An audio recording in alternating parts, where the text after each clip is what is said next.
Subscribe करिए हमारे channel target UP TET CTET को और बेल आइकन को दबाइए।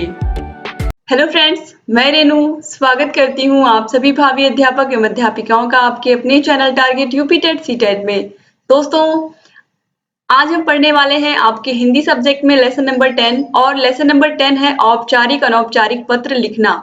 दोस्तों, आज का चैप्टर बहुत ही इंटरेस्टिंग होने वाला है और बहुत ही मजेदार भी होगा, तो आप लोग प्लीज इस वीडियो को पूरा देखिएगा। और आज का जो टॉपिक है वो बहुत ही इंटरेस्टिंग इसलिए है क्योंकि इसमें हम बताने वाले हैं आपको कि औपचारिक और अनौपचारिक पत्र क्या होते हैं। लेटर्स आप लोगों में से कितने लोगों ने लिखा है, कितने लोगों ने नहीं लिखा है, इसके लिए आपको कमेंट बॉक्स में कमेंट करके मुझे बताना है। क्योंकि आप लोग की जो जनरेशन है उसने तो मोबाइल देखा, फिर मोबाइल के बाद स्क्रीन टच फोन्स आ गए, उसके बाद हमें अगर किसी के पास मैसेज करना होता है तो हम उसके पास तुरंत कर लेते हैं। लेकिन पहले ऐसा साधन नहीं था कि हमारे पास फेसबुक था, व्हाट्सएप था। अभी ये सब चीजें हैं हमारे पास कि हम किसी के पास भी तुरंत मैसेज कर लेते हैं। मैसेज क्या है, वो भी एक पत्र ही है, ठीक है। लेकिन पहले ऐसा नहीं था, जब मोबाइल फोन्स नहीं थे तो उस समय पर लोग लेटर लिखते थे अपने परिवार के लोग, खासकर ऐसे लोग जिनके घरों में कोई बाहर रहने वाला हो या कोई आर्मी में कोई हो, कोई एयरफोर्स में हो, नेवी में कोई हो या फिर कोई दूसरे शहर में कमाने गया हो। तो ऐसे लोग अपने घर के लोगों के लिए चिट्ठियां लिखते थे, ठीक है, अपने परिवार में अपने भाई बहनों को, अपने माता पिता, अपने दादी दादा को। तो इस तरीके से लोग चिट्ठियां लिखते थे और चिट्ठियों से ही एक संवाद बनता था आपस में। लेकिन आज के समय में तो बहुत सारी चीजें बदल गई हैं। तो इस तरीके से आज यहाँ पर इस टॉपिक में हम ये भी पढ़ने वाले हैं कि औपचारिक और अनौपचारिक पत्र क्या होते हैं। दोस्तों, जब हमारे देश में इस तरीके से मोबाइल फोन जिस तरीके से आज है, जितनी ज्यादा टेक्नोलॉजी का टाइम, जितनी ज्यादा टेक्नोलॉजी आगे बढ़ी है, यानी कि टेक्निकल चीजों का यूज हम ज्यादा करने लगे। आज हमारे पास मोबाइल फोन्स हो गए, आज हम कंप्यूटर का प्रयोग करने लगे, लैपटॉप, मतलब हर चीज का प्रयोग हम करने लगे, जिसकी वजह से आज किसी से भी संबंध बनाना, आज हम सीधे सीधे उस इंसान से वीडियो कॉलिंग से बात कर लेते हैं। तो जरूरत ही नहीं है, ना तो आपको मैसेज टाइप करने की जरूरत है, ना तो आपको पत्र लिखने की जरूरत है। सारी चीजें खत्म हो गई। तो टेक्नोलॉजी के युग ने बहुत सारी चीजें बदल दी। तो लेकिन एक चीज तो है कि आपको लेटर लिखना यानी कि पत्र लिखना आना चाहिए। इसीलिए यहाँ पर इस चैप्टर में ये चीजें बताई गई हैं कि लेटर कैसे लिखा जाता है। क्योंकि अगर आप नहीं समझोगे तो आप स्कूल में कैसे बच्चों को जाकर के बताओगे। तो इसीलिए यहाँ पर ये चैप्टर दिया हुआ है। दोस्तों, एक मूवी थी बॉर्डर मूवी में एक सॉन्ग था, संदेशे आते हैं, ठीक है। तो आप में से सभी लोगों ने सुना होगा उसको। तो वो उस समय पर वो सॉन्ग क्यों बना था, उस समय पर सभी फौजी अपने अपने घर के लोगों की चिट्ठियों का वेट करते थे, क्योंकि उस समय पर मोबाइल फोन्स और जो स्क्रीन टच मोबाइल है उस समय पर नहीं थे। तो कहीं ना कहीं आज का दौर और उस समय के दौर में काफी अंतर आ गया है। लेकिन जो सबसे इम्पोर्टेंट चीज है वो ये कि हमें फिर भी लेटर लिखना आना चाहिए। और इसलिए आना चाहिए कि मान लीजिए आपके किसी फ्रेंड का बर्थडे है, आप उसको विश तो आपने कर दिया, आपने मैसेज के माध्यम से कर दिया। लेकिन अगर आप उसे एक कार्ड बना करके, एक लेटर बना करके अपने फ्रेंड को गिफ्ट करोगे और उस पर उसकी जो अच्छी अच्छी आदतें हैं, जो उसकी खूबियां, उसको अगर आप लिखोगे बहुत ही अच्छे से, उसको लेटर के माध्यम से लिखोगे और उस कार्ड को जब आप दोगे अपने फ्रेंड को तो वो बहुत खुश होगा, ठीक है। तो इस तरीके से यहाँ पर मेरे कहने का मतलब ये है कि अगर आप चाहो तो अभी भी लेटर्स का प्रयोग कर सकते हो। अपने अपने परिवार में किसी का बर्थडे है तो आप उसको लेटर लिख सकते हो। और दूसरी चीज, अभी जो औपचारिक लेटर है उसके बारे में मैंने भी आपसे बात ही नहीं की। अभी जितनी चीजें मैंने बात की वो अनौपचारिक पत्रों के बारे में बात की, जो हम अपने आसपास अपने परिवार के सदस्यों को, अपने दोस्तों को लिखते हैं, वो पत्र होते हैं अनौपचारिक। और जो औपचारिक पत्र होते हैं इसमें हम एप्लीकेशन भी इसको बोलते हैं कि हमारे पास कोई समस्या आई है तो हमें किसी अधिकारी को पत्र लिखना है। ऑफिशियल जो काम होते हैं इन सब चीजों को कराने के लिए हम जो पत्र लिखते हैं वो औपचारिक पत्र होते हैं। तो बहुत सारी चीजें बात हो गई यहाँ पर। उम्मीद करती हूँ कि आपको एक स्ट्रक्चर समझ में आ गया होगा इस चैप्टर का। तो हम यहाँ पर अब हम देखते हैं किस तरीके से औपचारिक और अनौपचारिक पत्रों को हम लिखते हैं और शुरुआत कैसे करते हैं, बीच में किस तरीके से क्या क्या चीजें हमें करनी होती हैं, फिर लास्ट में कैसे उसको हम खत्म करते हैं। तो यहाँ पर देखिए मनुष्य एक सामाजिक प्राणी है। उसे समाज के विभिन्न लोगों, परिवार, संबंधियों, इष्ट मित्रों, परिचितों तथा समाज के अन्य लोगों से संबंध बनाए रखने के लिए इलेक्ट्रॉनिक मीडिया के अतिरिक्त पत्राचार करना पड़ता है। इलेक्ट्रॉनिक मीडिया का मतलब यही है जो आज के समय में हमारे पास जो टेक्नोलॉजी आ गई है, जैसे कि व्हाट्सएप हुआ, फेसबुक हुआ, इंस्टाग्राम हुआ, और इसके अलावा लैपटॉप से मतलब हर चीज कहीं ना कहीं बहुत सारी चीजें आज के समय में आ गई है जिससे हम कांटेक्ट कर सकते हैं। तो इनको छोड़ करके और जो चीजें होती हैं जो हम अपने परिचितों से और समाज के अन्य लोगों से संबंध बनाए रखने के लिए पत्राचार करते हैं, उनकी बात हो रही है। अपने मनोभावों को दूसरों तक पहुंचाने के लिए पत्र का सहारा लिया जाता है।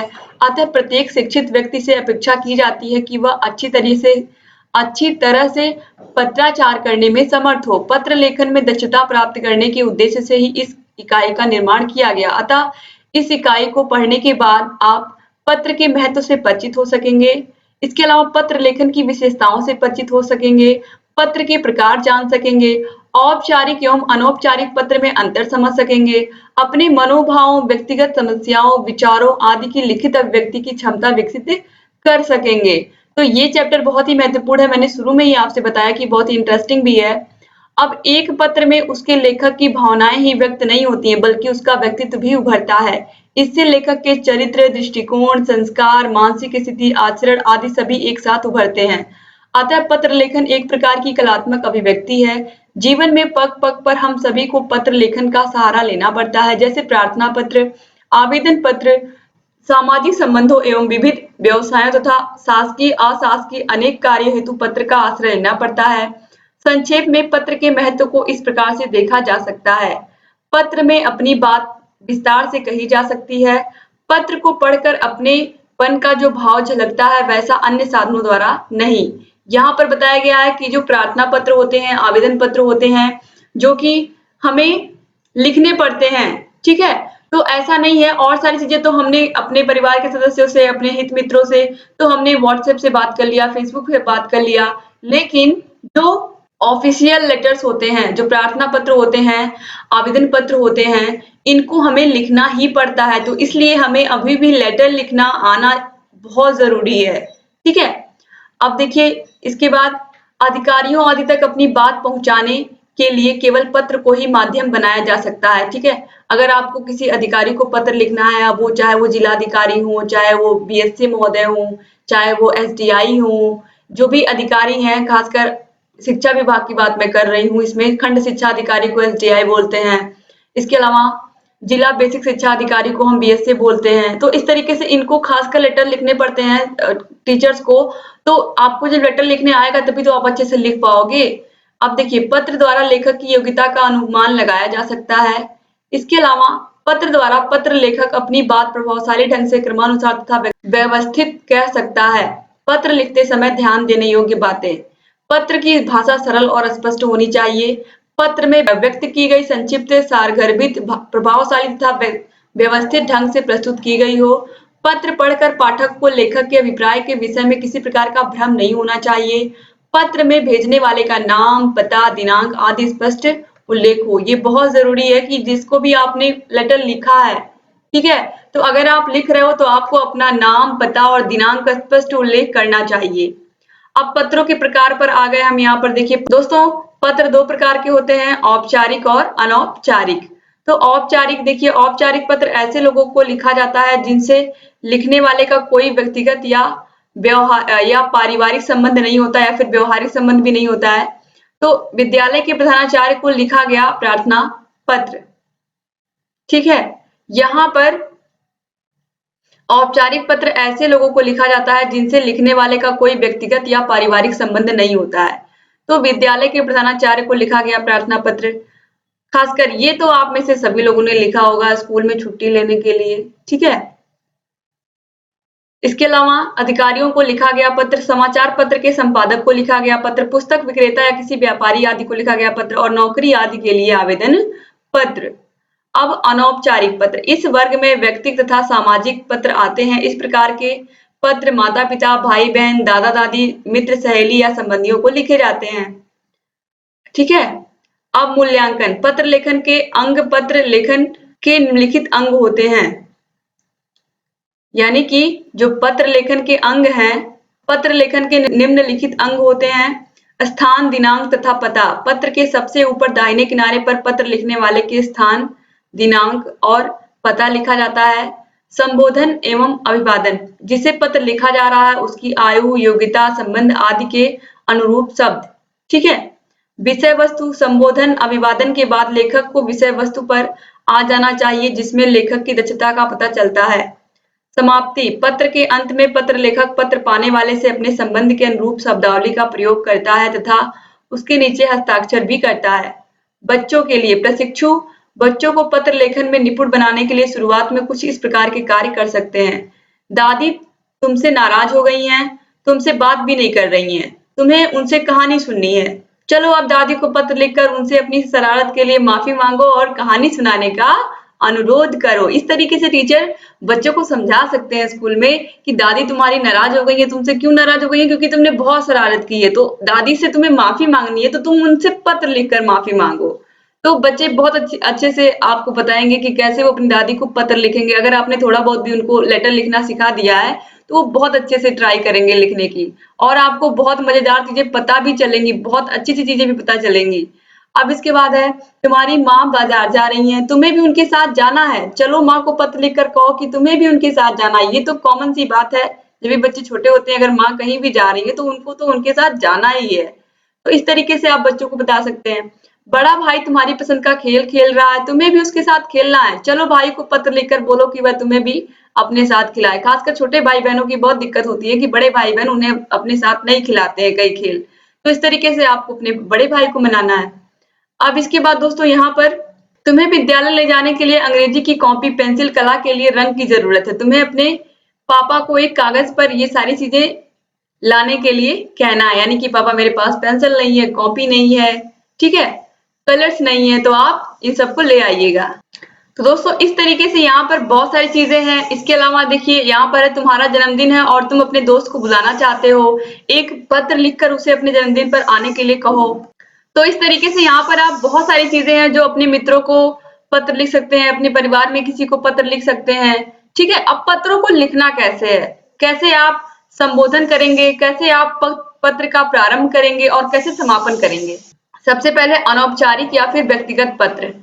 संबंध, जो भी संबंध है आपके, माता पिता का संबंध है, बड़े भाई का, बहन का, आदरणीय संबंधी। ठीक है। अब यहाँ पर देखिए, अब आरंभ कैसे करेंगे इसका। अगर अपने माता पिता को, बड़े भाई बहनों को पत्र लिख रहे हैं आप, आरंभ करते हैं माननीय या आदरणीय या पूजनीय, पूज्य, परम पूज्य, यानी कि पूजनीय माता पिता, चरण स्पर्श, इस तरीके से आप लिख सकते हैं। ठीक है।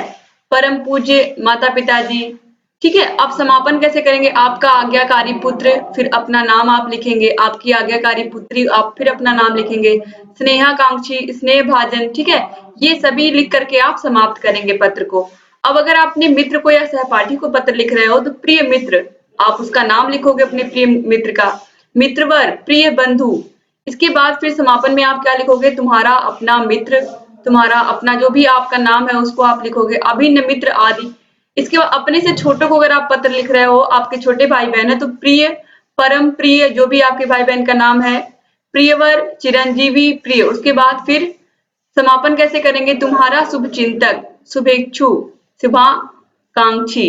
तो इस तरीके से आप इस पत्र का समापन करेंगे। अब औपचारिक पत्र अगर आप लिखते हो, औपचारिक या व्यक्तिगत पत्र में आप देखते हैं, पुस्तक विक्रेता को आप पत्र लिख रहे हैं, बैंक मैनेजर या अन्य व्यापारी को तो श्रीमान जी या महोदय या प्रिय महोदय, माननीय महोदय, प्रबंधक महोदय। और उसके बाद आप समाप्त कैसे करेंगे, भौदीय, उसके नीचे नाम, निवेदक या आपका, उसके नीचे आप अपना नाम लिखेंगे, उसके बाद डेट लिखेंगे नीचे। अब इसके बाद है कार्यालयी पत्र अगर आप लिख रहे हैं तो, ठीक है, या फिर आवेदन पत्र अगर आप लिख रहे हैं तो आवेदन पत्र में सबसे पहले यहाँ पर प्रधानाचार्य को आप लिख रहे हैं तो श्रीमान जी या मान्यवर, फिर विनीत, प्रार्थी, भौदीय, आपका आज्ञाकारी। ये तो आप लोगों ने बहुत लिखा होगा अपने स्कूल में, आपका आज्ञाकारी शिष्य, आपकी आज्ञाकारी शिष्या, क्योंकि हमने भी बहुत लिखा है। तो इस तरीके से प्रधानाचार्य को पत्र लिखेंगे। ठीक है। खासकर छुट्टियों के लिए ही ज्यादातर पत्र लिखे जाते हैं, या आप क्यों एब्सेंट हो गए थे इसकी जानकारी देनी पड़ती है स्कूल में। इसके बाद कार्यालयी पत्र, संपादक, नगर निगम अधिकारी, केंद्रीय मंत्री, पोस्ट मास्टर आदि। आदरणीय संपादक महोदय, मान्यवर महोदय, मान्य महोदय इस तरीके से शुरुआत करेंगे और अंत कैसे करेंगे? भौदीय, प्रार्थी, निवेदक, विनीत या कृपाकांक्षी। तो इस तरीके से दोस्तों यहाँ पर आपका जो चैप्टर था, चैप्टर नंबर 10, ये पूरा कंप्लीट हुआ, औपचारिक और अनौपचारिक पत्र।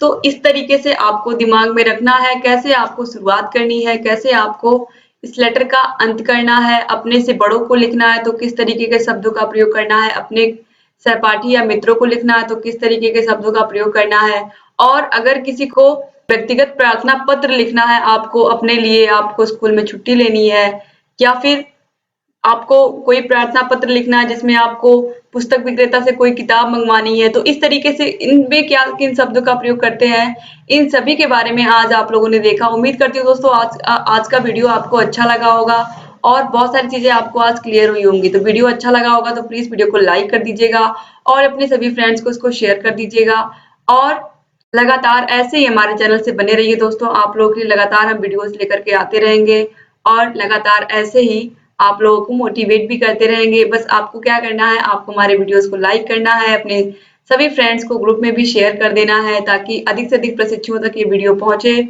और अधिक से अधिक प्रशिक्षु इस वीडियो को देखें। दोस्तों, अगर आपने कभी भी अपने जीवन में पत्र लिखा है या कई बार लिखा है तो प्लीज आप लोग कमेंट बॉक्स में कमेंट करके मुझे बताइएगा कि आपने किस किस तरीके के लेटर्स लिखे हैं और किन किन लोगों को लिखे हैं, ठीक है, ताकि मुझे भी पता चले कि आप लोग की जनरेशन में भी कितने बच्चों ने लेटर्स लिखे हैं, ठीक है। और उम्मीद करती हूँ कि आप लोगों को आज का जो वीडियो है वो सच में इंटरेस्टिंग लगा होगा और आप लोगों ने अच्छे से इसको पढ़ा होगा। और अगर अभी तक आपने हमारे चैनल को सब्सक्राइब नहीं किया तो तुरंत सब्सक्राइब कर दीजिए और बेल आइकन को जरूर प्रेस कर दीजिए ताकि हम जो भी वीडियोस बनाते हैं उसका नोटिफिकेशन आपके पास समय से पहुंच जाए और आप हमारे सभी वीडियोस को ऐसे ही देखते रहें। हमारे सभी विषयों के प्लेलिस्ट की लिंक डिस्क्रिप्शन बॉक्स में मिल जाएगी। डिस्क्रिप्शन बॉक्स में आपको सभी विषयों के पहले क्लासेस मिलेंगी, उसके बाद फिर सभी विषयों के इम्पोर्टेंट क्वेश्चंस भी मिल जाएंगे। तो लेसन नंबर 11 तक आपका हिंदी है, एक लेसन और बचा हुआ है, इसके बाद इसके भी इम्पोर्टेंट क्वेश्चंस आपको इसी वीक से देखने को मिल जाएंगे। तो एक बार फिर से आप सभी का बहुत बहुत धन्यवाद दोस्तों। आप लोग अपना अपने परिवार का ख्याल रखिएगा दोस्तों। मिलते हैं नेक्स्ट वीडियो में। जय हिंद दोस्तों।